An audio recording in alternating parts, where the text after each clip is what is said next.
Hello everybody, and welcome to my channel. My name is Brian Hussar, and as always on this channel I talk about my passions of the Beatles, music, movies, physical media. Thank you for subscribing, thank you for watching. If you like what you see and you're not a subscriber, please click subscribe and hit that bell for notifications of when I do new videos, when I make new videos. This is a long overdue post-breakup Beatles solo album review, discussion, thoughts, whatever you want to call it. George Harrison's 1974 album, Dark Horse. This is the back cover. This is the gatefold sleeve. George was going through quite a bit during this time. He was finally starting to split up with Patty, and Patty moved on to his friend Eric Clapton. A lot of things were happening during this period between living in the material world and this album. He also agreed to go on tour.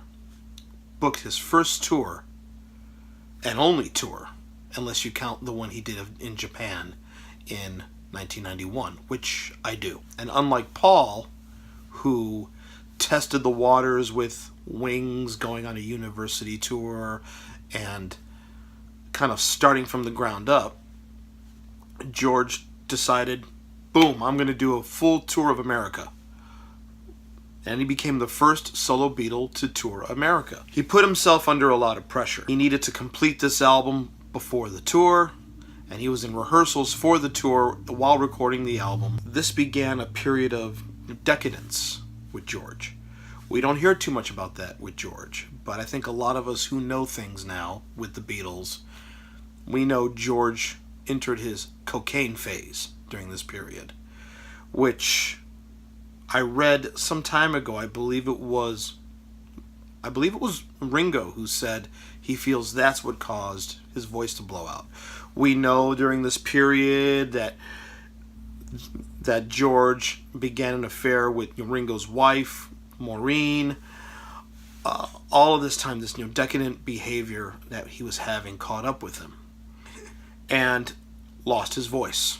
And he had a pretty piss-poor attitude. And a lot of that was not going on, at least during the time you didn't know about that in the press. Subsequently, we learned about all of this. And now you kind of know what George was going through when he recorded this album. And the critics trashed it. It famously became known as Dark Horse, for hoarse voice. Not every song on the album he's got that hoarse voice. Primarily on the title track is where he's like this, I thought you had me all staked out. Pretty much on that song. And also on what was supposed to be his holiday hit, Ding Dong, Get Your Mind Out of the Gutter. I like this album, although it's not a pleasant album to listen to.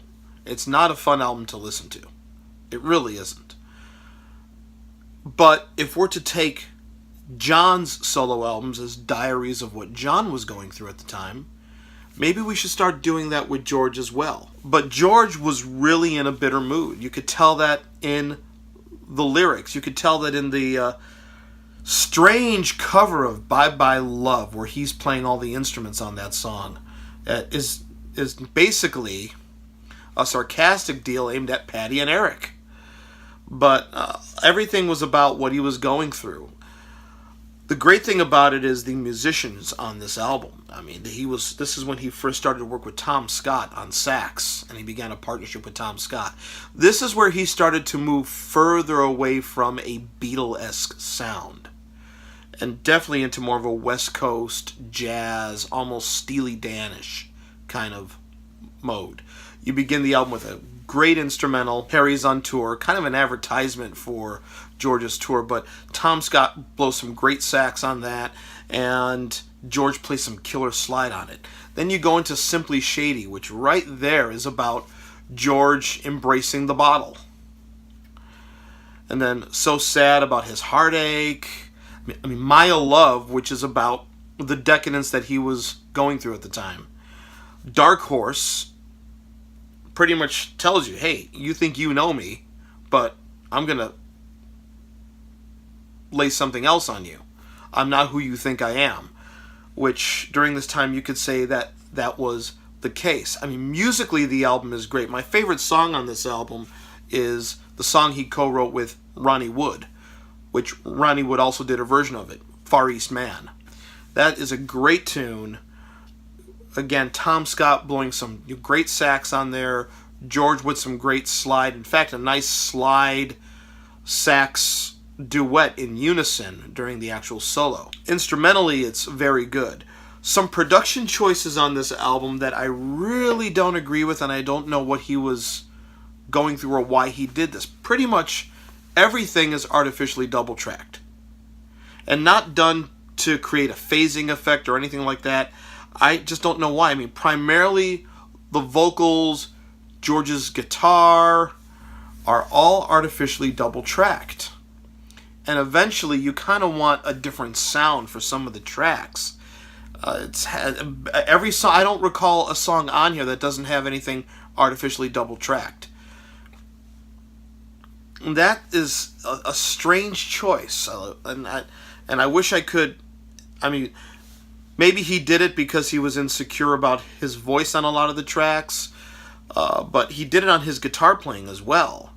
Especially, I mean, you hear it on the guitar. It's obvious on every song, the artificial double tracking. And I kind of get tired of it. That's one thing. Like I said, it's not really a pleasant album to listen to, which is maybe why the critics had knocked it. I think maybe even production-wise, it shows what George was going through. John was able on Walls and Bridges to captivate you again with melody and production. John, who said he was never into production, he knew when to bring out the strings on Number 9 Dream and the horns. He knew when to do it, whereas George was just going to be like, this is what I'm going through, it's going to be in your face, and I think you probably feel like you've been on edge, except for the final tune, where he finally embraces Krishna again and spirituality, Jai Sri Krishna, the final track. It Is He. It's a beautiful tune. I think it just goes on a bit too long, but it's a beautiful tune. Like I said, I like this album, but it's tough to get through. But I still prefer it to something like Gon Troppo. Some people love Gon Troppo, some people don't. I'm of the latter, although Gon Troppo does have Dream Away on there, which was the title song for Terry Gilliam's Time Bandits. So I could recommend the album for that. But there you go. George Harrison, 1974 album, Dark Horse. Check out George's bitter humor here. There he is in school. I think that maybe the head schoolmaster or whatever, I don't know, wearing a Capitol Records logo. And everybody down here, the staff, wearing type of logo on their shirts.